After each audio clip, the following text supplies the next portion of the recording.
So hello and welcome to Rani and Rancho show. Hello everyone. So Rancho, जैसे तुझे पता है कि साल खत्म होने वाला है और इस साल जिन्होंने अपने वादे पूरे नहीं किए वो अगले साल नए वादे लेकर आएंगे। हाँ रानी, मैंने भी खुद से वादा किया था कि जिम जाऊंगा पर जा नहीं पाया। अब देखना अगले साल पक्का जाऊंगा। देखते हैं कितना जिम जाते हो। तो रैंचो, अब वो समय आ गया है जब हम इस साल के सबसे बड़े अचीवमेंट्स को रिकॉग्नाइज करने वाले हैं। साथ ही इस साल पॉलिटिक्स में किन्होंने कितने तीर मारे हैं उन सभी को हम देखेंगे। तो once again welcome back to Rani and Rancho award show. चलो रानी, हम दोनों मिलकर अवार्ड से सम्मानित करते हैं हमारे देश के नायकों को। तो जैसा कि रैंचो, हमारी ऑडियंस जानती है कि हम पॉलिटिक्स के बारे में बातें करते हैं, तो हमारा पहला कैटेगरी है politician of the year and the nominees are. तो पहले नॉमिनी है आदित्य ठाकरे। बच्चे से क्या डरना है, वो बोलेंगे कि आप उद्धव ठाकरे जी को लाओ, मैं उनसे डिबेट करूं। लेवल पे बात करते हैं ना, मैं मुझसे बात कीजिए। लेवल सबके निकलेंगे। तो दूसरे नॉमिनी है हमारे विजेंद्र सिंह। कल तक ये कहा जा रहा था कि आप राहुल गांधी का कल वीडियो रिट्वीट कर रहे थे जिसमें मोदी जी का मजाक उड़ाया जा रहा था। अब सवाल उठ रहा है कि बॉक्सर का मन बदला क्यों 24 घंटे में। वो कहते फिर मैं सो गया, उसके बाद फिर मैं एकदम उठा तो मेरे को लगा कि नहीं यार, आप गलत कर रहे हैं, आप गलत प्लेटफॉर्म पे हो। तो आप भारतीय जनता पार्टी में आइए और यहाँ से आप कहते हैं आप सही दिशा में जाएंगे, इसलिए फिर मैं भारतीय जनता पार्टी में आया। ये सब क्या देखना पड़ रहा है, अच्छा है मैं अंधा हूँ। और हमारे थर्ड नॉमिनी है कन्हैया कुमार। कन्हैया पीटने वाला है, कन्हैया पीटेगा। देख रैंचो, तूने 3 नाम गिनाए हैं, लेकिन हर अवार्ड शो में विनर तो एक ही होता है and the winner is Ejaz Khan. क्या एजाज खान? हाँ रैंचो, तूने बिल्कुल सही सुना, एजाज खान। उन्होंने भी इस साल इलेक्शन लड़ा था। तो उनसे कहता कि मेरे बहादुर भाई को भी वहां पर जिता के भेजना। और तुझे पता है उनको नोटा से भी कम वोट मिले थे। अब सबसे बड़ी बात है कि एक्टर सोशल मीडिया पर काफी एक्टिव रहते हैं, उनके 56 लाख फॉलोअर्स हैं, लेकिन उन्हें नोटा से भी कम वोट मिले। क्या बात कर रही है रानी, नोटा से भी कम वोट? हाँ रैंचो, उनके परिवार में लगभग 70 से भी ज्यादा लोग होंगे। उनको वोट कितने मिले थे तुझे पता है? 56 वोट। क्या बात कर रही हो, सिर्फ 56 वोट? वो तो खुद को बहुत बड़े सेलिब्रिटी बताते हैं, उनके तो लाखों में इंस्टाग्राम फॉलोअर्स हैं। हाँ रैंचो, लेकिन अब तू ही बता, इतना बड़ा कंट्रीब्यूशन उन्होंने पॉलिटिक्स में दिया है तो उनको ये अवार्ड कैसे नहीं जाता? तो ये अवार्ड जाता है एजाज खान को। रानी, अगली कैटेगरी मैं अनाउंस करूंगा। ठीक है, तुम ही कर दो। तो हमारी अगली कैटेगरी है best actor of the year की। So presenting the best actor of the year award and the first nominee is Atishi Marlena. Delhi के शिक्षा क्रांति के जनक मनीष सिसोदिया को, जिनको एक झूठे केस में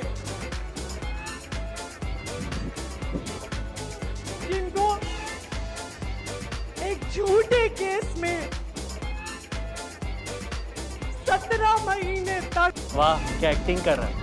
वही ना, जिसकी शक्ल काटे बिच्छू से मिलती है। दूसरे नंबर पर आते हैं हमारे देश के सबसे बड़े उम्दा कलाकार, जिनको ऑस्कर अवार्ड मिल सकता है Rancho. And the next nominee is Rahul Gandhi. Constitution Hindustan का हथियार है, उनको कुछ लेना देना नहीं, वो भी संविधान पर आक्रमण। कि संविधान को आपने छुआ तो देखो हम आपके साथ क्या करें। तीसरा नॉमिनेशन तो मैं बताऊंगा रानी। तो तीसरा नॉमिनेशन है अरविंद केजरीवाल। मुझे शक्ति दीजिए बाबा साहेब। ओवर एक्टिंग करता साला, ओवर एक्टिंग किया वाला।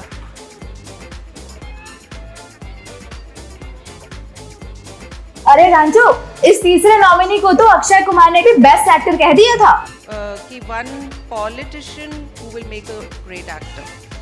One politician who will make a good actor will be Kejriwal ji. He is a good. रैंचो, तुझे लग रहा होगा कि इन तीनों में कोई एक विनर होगा, लेकिन ऐसा नहीं है।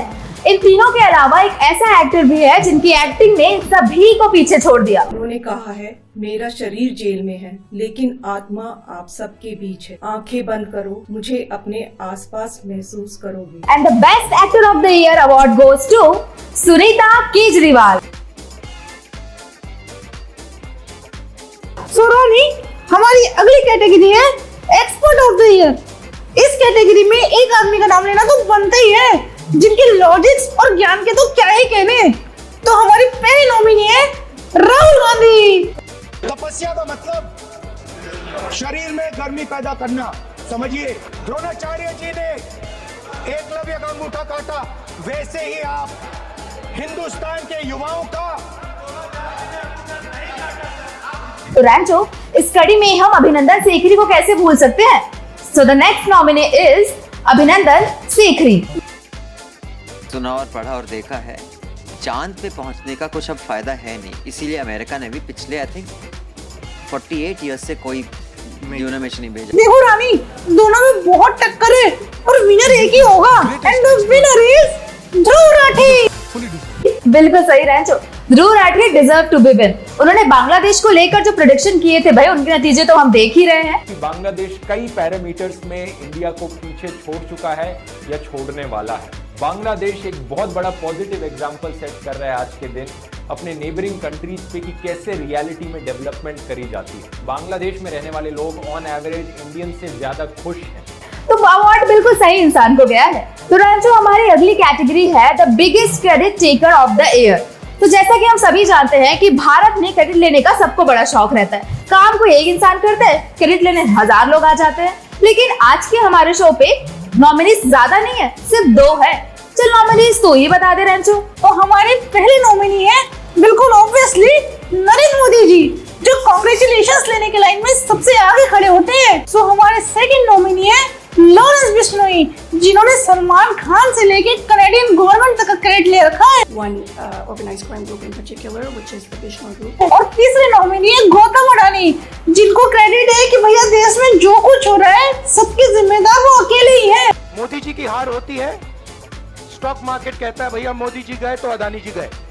मतलब डायरेक्ट रिलेशनशिप है, करप्शन की रिलेशनशिप। उनकी कंपनी ने बॉन्ड्स बेचकर $600 मिलियन रेज कर लिए थे। इससे पहले हालांकि इनके खिलाफ एक से बढ़कर एक आरोप लगे थे। कहीं पर कोयले घोटाले का आरोप, कहीं पर लैंड स्कैम का आरोप, तो कहीं पर Hindenburg report. So the biggest credit taker of the year award goes to unknown gunman. Man आए हैं अंदर, उन्होंने फायरिंग की है। Shot dead by unknown men in Lahore. In Karachi, we are told, as far as this unidentified gunman Was shot at by an unidentified man. Congrats unknown gunman. We don't know who you are, but congrats. So रैंचो, हमारी अगली category है India's greatest Panauti award of the year. तो जैसे कि हमारी audience जानती है कि पिछले 10 सालों से बरखा दत्त इस अवार्ड को जीतती आ रही है। अब देखना ये होता है कि क्या ये 10 का नंबर 11 में कन्वर्ट होता है या नहीं। So this is the India's greatest Panauti Award of the year, sponsored by MBA Chaiwala. So first nominee obvious है बरखा Dutt, and the next nominee Ranju तू बता। हमारे सेकंड नॉमिनी है योगेंद्र यादव। तीनों राज्यों में महाराष्ट्र, हरियाणा और झारखंड, अभी जम्मू कश्मीर को अलग रख दीजिए, इन तीनों में अगर कहीं भी बीजेपी प्रयास कर सकती है तो झारखंड है। चुनाव में 3 संभावनाएं हैं। पहली संभावना तो ये है कि पूरे हरियाणा में कांग्रेस की हवा चलेगी और उसको बहुमत आएगा। ये सही है या नहीं? फिर बोला कि भाई दूसरी संभावना क्या है? मैंने कहा दूसरी संभावना ये है कि हवा नहीं, कांग्रेस की आंधी चलेगी हरियाणा में। ये सही है कि नहीं है? फिर मेरे से बोले भाई ये दोनों के अलावा तीसरी संभावना कौन सी बच गई है? मैंने कहा तीसरी संभावना ये है कि सुनामी चलेगी यहाँ पे कांग्रेस की। अब 80 में अगर कांग्रेस लेती है 50-55, तो बीजेपी के पास तो 25 ही बची ना, और ज्यादा तो बचती नहीं। और अगर कांग्रेस पहुंच गई मान लीजिए 60-65 पे, तो 15 ही बचती हैं। और अगर कांग्रेस 70 पार कर गई तो 10 भी नहीं बचेंगे। कौन कहाँ लगाया फोन? आपका क्या नाम है? हमसे क्या काम? और हमारे अगले नॉमिनी है Rajdeep Sardesai. Mister Modi too is unable to lift his party and he too no longer seems attractive to the voters now. तो देखते हैं बरखा जी अपनी डोमिनेशन कंटिन्यू कर पाती है या नहीं। And the award goes to दोगला of all time Dhruv Rathee. मैं भी उसे पब्लिसाइज करने में मदद करूंगा। मुझे उम्मीद है अगर महाविकास आघाड़ी की सरकार बनती है इलेक्शंस के बाद, वोट देती आना उस ताई का चेहरा याद रखियो। और याद रखियो हरियाणा का युवक नौकरी खातर इतना मजबूर कर दिया गया, अपनी जान दांव पे लगा के इजराइल जाना पड़ेगा। सो हमारी नेक्स्ट कैटेगरी है खुदाई अवार्ड। क्या? खुदाई भाई, खुदाई अवार्ड, खुदाई ऑफ द ईयर। और रानी, इसमें कोई भी नॉमिनी नहीं है, सीधा विनर है। पता है कौन? कौन? जेसीबी। संभल गेट इलाके में अतिक्रमण के खिलाफ हो रहे अभियान में 9 दुकानों को तोड़ा गया।